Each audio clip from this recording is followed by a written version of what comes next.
So one reason he was pushing towards India was he wanted to find a yogi and learn how to become immortal. And they told Alexander that we found the man, but he's not willing to come. But once he did one intelligent thing, that's the reason why we removed his third name.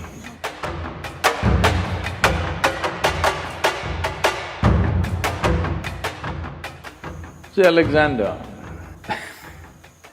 in our history textbooks, school textbooks, they said Alexander the Great. They only got the first name, the middle name, they missed out the last name. His name was Alexander the Great Idiot. But because it was too long, somebody left out the last name.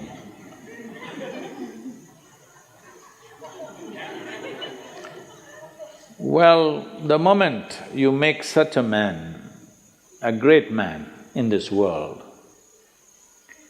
then in many ways you have just destroyed the future of humanity. Because from the age of 16, I think he died around 32 or 33, all he did was kill, kill and kill, without purpose. Going to new places and killing, going to new places and killing, saying, I have conquered this, I have conquered that. And he had gathered a band of young people from his native place who traveled with him to fight with him. Periodically, he executed one of them, just accusing them of something. You know, always somebody would be betraying a tyrant like that, and the tyrant is always fearful that somebody may plot against him. So, something they will discover and say, he did it, and a public execution of him will happen. He was very close to you, he traveled with you, everything, but you just kill him so that everybody else is in line. Periodically, he killed one of those people who are very close to him, just to set an example. This is the kind of man he is. He is death all the time, but he doesn't want to die. He wants everybody to die, but he doesn't want to die. So one reason he was pushing towards India was because between ancient India and Greece there has been lots of transaction in terms of mathematics, geometry, yoga. There is a linga in Delphi which is considered as the navel of the earth because it was consecrated as Manipura Chakra. The Manipuraka is so powerfully established there, now it's been removed from its original place and it is sitting in the museum, but still bit cracked, but it's still little, badly skewed, I would say, but still so powerful after, I don't know, maybe 5,000, 5,200 years or so. So this transaction was continuous for many years historically. So obviously they heard of yogis and mystics of India. So he had heard there are yogis who are immortal. So one reason he was pushing towards India was he wanted to find a yogi and learn how to become immortal. So then when he came close, when he crossed, I think Hindu Kush mountains, he crossed, right? He crossed the mountains. He came on this side, and then first thing is he sent out scouts to find what is happening out there and in case there is a yogi or a mystic, bring him. So they were looking out and then they saw a yogi sitting under a tree with just a loincloth, bare-bodied, blissed out. They went and looked at him and he said, hey, you come with us, our Sikandar wants you. If you do not know this, even today in Afghanistan, many people take this name Iskandar or Sikandar. The original word for this is The root word for this came from skanda. Skanda is Shiva's son, what we call as Muruga in Tamil Nadu. Because Skanda was such a great warrior,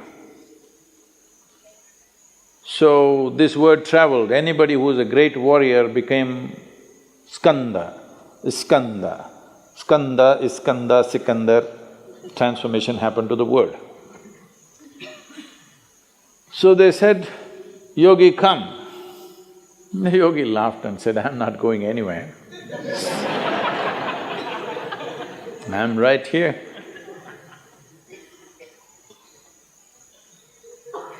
Then they pulled out their swords. These are violent men. They don't think twice about taking off heads. It's not even something that, of any consequence to them. They can take away hundreds of heads in a day without any qualms about it. So, very violent men, they pulled out their swords and said, "Either you come or we'll take off your head." The yogi said, "See, I'm sitting here like this because everything that I have to do has been done. You want to take my head, you take it, but you will not get my wisdom or my intelligence. If you take my head, you can take it, you want." Then they looked at each other, that's all. See, they had never seen a man who not terrorized by the swords that they pull out, because they're not pulling out in bare, empty threat. They can take off heads, they're very good at it. They had never seen a man who's not terrorized, he's saying, "Okay, take my head." I thought, "Oh, this guy must be really immortal."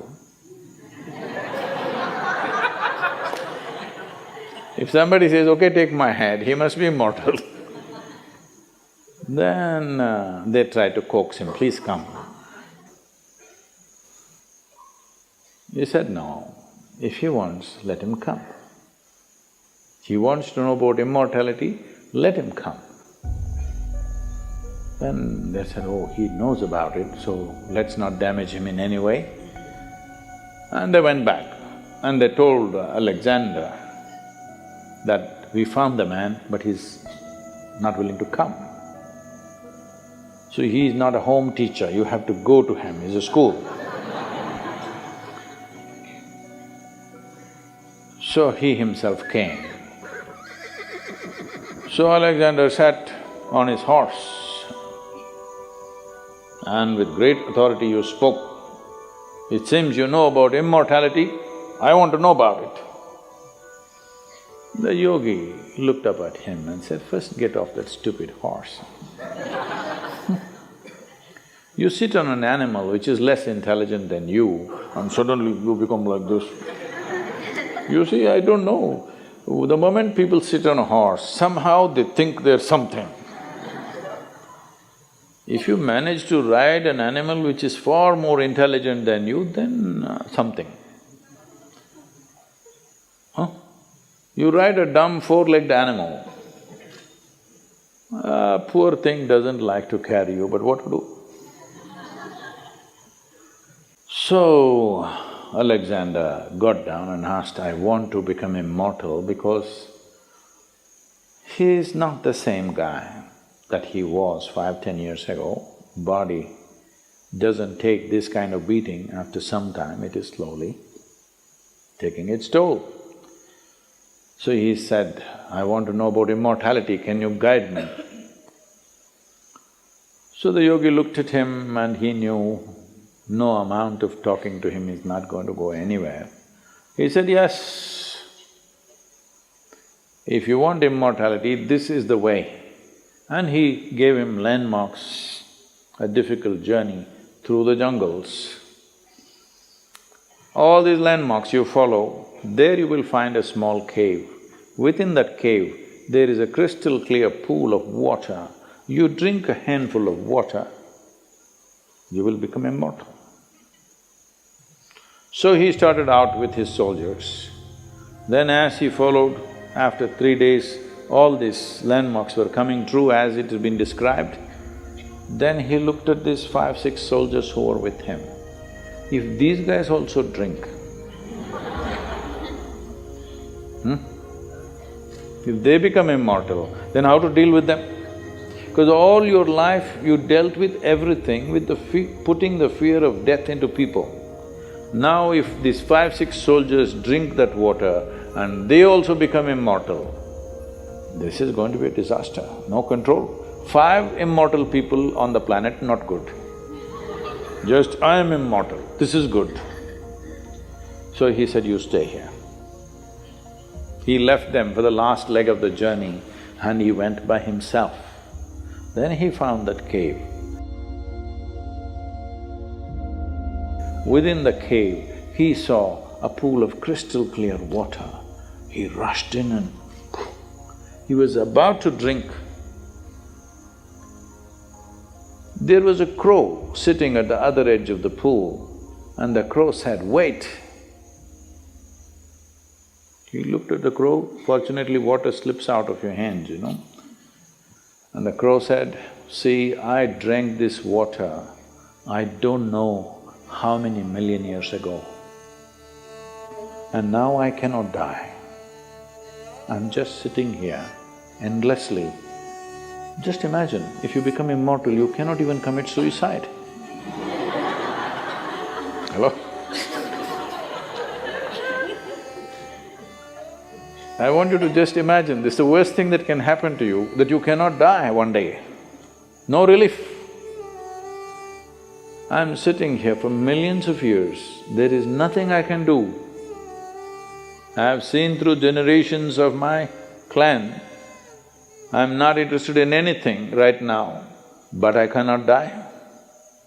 Do you want my fate? He just sat there looking at the pool of water and the crow. For once he did one intelligent thing, that's the reason why we removed his third name. He walked away without drinking that. And how fortunate are we that he is not anymore here. But he looks like he's taking rebirth in many places. Many similar people keep coming up here and there, but at least he is not here. We must learn, understand and live knowing that in many ways, the best thing about you is you will die one day. Hello? Just see what a pest you would be if you did not die. Hello?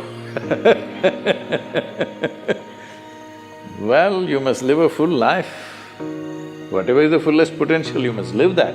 But you must die when it's time, isn't it? Huh? So, if you say death is negative, then what is positive? Immortality? That is the most idiotic thing you can do. Even an idiot like Alexander had the intelligence not to drink that water. So, it is very important to understand yoga is not about eternal life. Yoga is about sensible life.